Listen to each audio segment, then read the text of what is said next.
Hello Capricorn, Sun, Moon, Rising, and Venus signs. Kamusta kayo? Sana po ay nasa mabuti kayong kalagayan.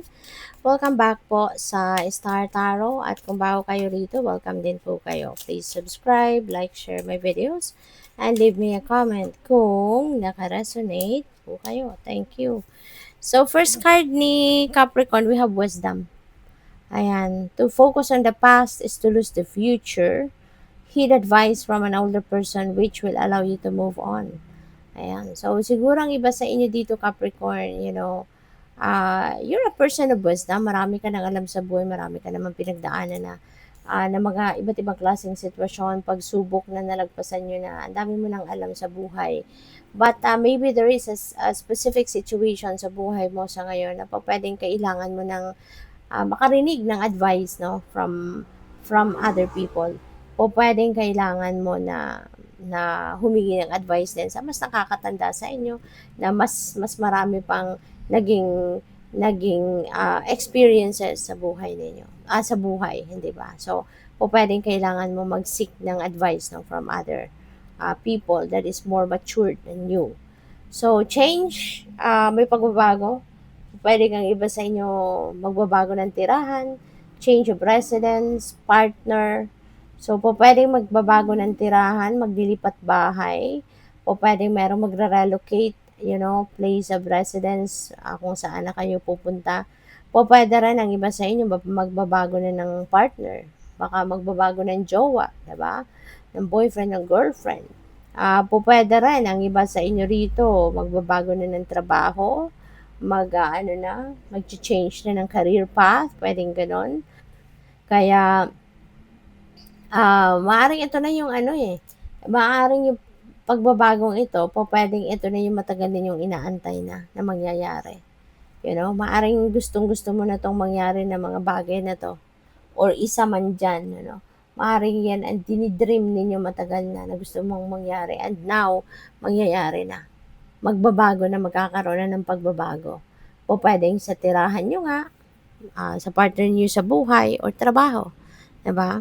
So, what else? We have perseverance. You may feel like you are getting nowhere, but there are wonderful changes ahead. So don't give up, okay? Magsikap ka lang, magtiyaga ka lang, 'di ba? Pagsikapan mo lang at pagtiyagaan mo ang ano man ang ginagawa mo at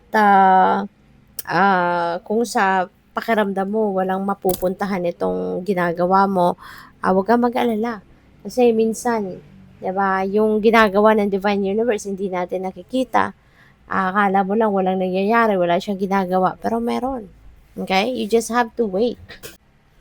And just have to be patient. Okay? Kasi let's always remember din na hindi naman lahat ng gusto natin mangyari, talagang mangyayari at the perfect time na gusto natin, 'di ba? But it's the perfect time no na based doon sa kagustuhan ng universe, 'di ba? Kaya 'yun, may divine timing, 'di ba? Everything happens in divine timing. Kaya ano lang, kailangan lang natin na magantay, no? Just continue to work on kung ano man yung gusto ninyong ma-achieve, gusto ninyong mapagtagumpayan at 'yun, magantay na lang, no? At 'wag sumuko.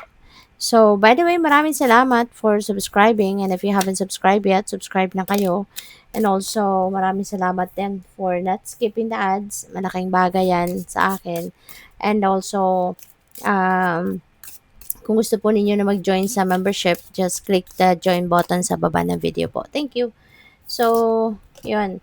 Success. Tignan mo. Magtatagumpay ka. Capricorn, merong tagumpay na nag-aantay sa'yo. So, kung ano man yung pinagsisikapan mo, sigurado, diba? Pagtatagumpayan mo din yan. So, eto na, meron ng heads up para sa inyo that there is success, no? That is going to happen soon. Kaya magtiyaga ka lang, huwag ka lang mawalan ng pag-asa, huwag ka lang mapagod sa pag-aantay at pagsisikap, kasi kung yan ay para sa'yo, talagang ibibigay at ibibigay yan ng universe, no, sa perfect time niya. So, something is hidden or locked. Ayan. So, for some of you, Capricorn, maaaring meron ditong sekreto. O pwedeng ikaw yung merong sinisikreto. or po pwedeng someone is hiding something from you. Pwedeng ganon, no?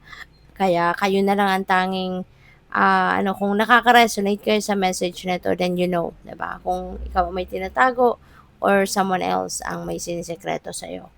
So we have loyal friend. Ayan. Ano ka? Blessed ka ngayon, Capricorn, na merong wise and supportive person na lagi nandiyan para sa iyo. Maaari ngayon mo 'yan mapapatunayan, ano? Ngayon mo 'yan madidiskubre na yung tinuturing mong kaibigan is talagang tunay na kaibigan. Very loyal sa iyo, very supportive sa iyo, very wise din, nakakatulong din sa'yo, nakaka-contribute din sa'yo sa mga ideas, nakaka-contribute din sa'yo sa mga um, pagdidiskarte, 'di ba? Kung anong makakabuti or kung ano yung best, no, para sa'yo. So, good for you. So, we have epiphany. Ayan, cycles repeat until the lesson is learned. At magkakaroon kayo ngayon ng epiphany. Magkakaroon kayo ng mga ideas, magkakaroon kayo ng mga, siguro may mga intuitive messages din na paparating sa'yo na magpaparealize sa'yo about this, no? Na paulit-ulit na mangyayari ang mga sitwasyon hangga't hindi mo yan natututunan. Hangga't hindi mo natututunan yung lesson na dapat ninyong matutunan from that specific situation that will continue to come back. 'Di ba? Yung kung ano man yan, kung problema man yan, obstacles man yan, challenges man yan, mapapansin mo yan, no? Na, teka lang, bakit parang nangyari nito sa akin dati, tas ngayon, ito na naman, 'di ba? And it's because maybe you have never learned yet kung ano yung lesson na dapat ninyong matutunan from that specific situation. Kaya ibabalik at ibabalik yan sa'yo ng Divine Universe hanggang sa ma-realize mo na yung lesson na matututunan mo from that. Okay? So, we have belief and examine existing beliefs. Yan. So, siguro marirealize mo din sa ngayon na tignan, no, kung ano yung mga pinaniniwalaan ninyo.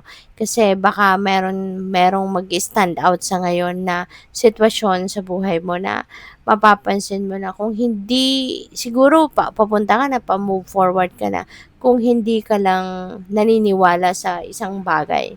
No? Maaring meron kang belief system na sinusunod dito at pwedeng ma-realize mo ngayon na kung hindi dahil dyan sa mga pinaniniwalaan mo, sana siguro marami nang nagbagong mabuti or marami nang nagbagong ikakabuti ng inyong sitwasyon. So, maaari may mga realizations kang ganyan around this time. Kaya, pwedeng matitignan mo na ang mga pinaniniwalaan mo, mga belief system mo, baka ma-realize mo na, teka na, parang nagiging limiting belief mo na yon, diba? Maaaring kung ano mong pinaniniwalaan mo, kinokontrol na nito yung buhay mo, diba? Na instead ng pag-move on na mangyayari sa'yo, na-stuck ka, no? Nagiging stagnant yung energy mo. So, what else we have? Treasure. Ayan. So, yung treasure na to, protect your energy and space. Okay? Protect your energy and space. Don't allow other people, 'di ba, to ruin to ruin your peace. Yung gano'n, yung magandang pakiramdam mo. Kasi, 'di ba, yung peace, walang katumbas na pera 'yan eh. Walang katumbas na monetary value. 'Di ba? Hindi mo mapepresyohan yung katahimikan, kapayapaan na pwede mong maramdaman.